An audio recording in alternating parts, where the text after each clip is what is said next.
একজন আইনজীবী হিসাবে আমরা ধর্ষণকে কোনোভাবেই সমর্থন করি না। একজন নাগরিক হিসাবে আমরা ধর্ষণকে সমর্থন করি না। একজন বিএনপির দলীয় কর্মী হিসাবে আমি ধর্ষণকে সমর্থন করি না। আমি আপনাদের সামনে একটা কথা বলি, আমি আমার বুকে হাত দিয়ে বলি, আমি যতদিন এক্সিকিউটিভ কমিটিতে থাকব, আমার এক্সিকিউটিভ কমিটি যদি কোনো ভিকটিমাইজ হয়, কেউ ধর্ষণের শিকার হয়, তাকে বিনামূল্যে আমার তরফ থেকে আমরা আইনি সহায়তা দিব। এটা আমি করব, কিন্তু আমাদের বক্তব্যটা আমাদের বুঝতে হবে যে এটা একটা কোর্ট, এটা একটা বিজ্ঞ আদালত, এখানে সবাই নিরাপত্তার জন্য আসে।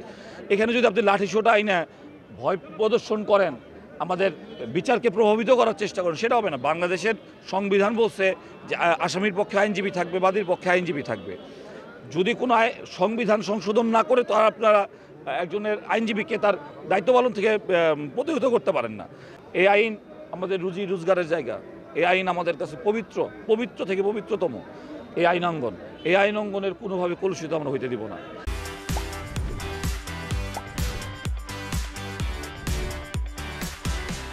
আমাদের উদ্দেশ্য ছিল গতকাল একদল সন্ত্রাসী আমাদের আইনজীবীদের উপর অতর্কিতভাবে হামলা করে এবং একজন সিনিয়র আইনজীবীকে আহত করে, আরেকজন আইনজীবীকে মারধর করে, আরেকজন আইনজীবীকে অপহরণের চেষ্টা করে।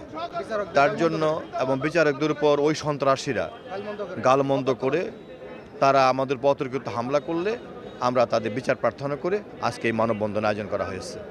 দৃষ্টান্তমূলক শাস্তি প্রশাসন বা আইন সংস্থা যারা আছে যদি না করে, তাহলে বারের সিদ্ধান্তের মধ্যে পরবর্তী পদক্ষেপ গ্রহণ করা হবে।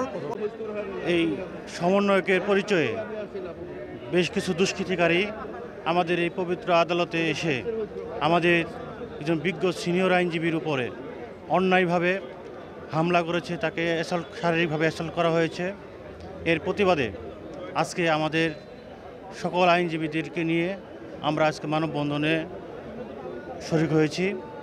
আমরা আজকের এই মানববন্ধন থেকে বলতে চাই, যদি এই ধরনের দুষ্কৃতিকারী সমন্বয়ক নামে যারা দুষ্কৃতিকারী আছে, এদেরকে যদি অতি সত্বর গ্রেপ্তার করা না হয়, তাহলে আমাদের কোর্ট বর্জন সহ আমাদের আরও বেশ কিছু কর্মসূচি আমরা হাতে নিব।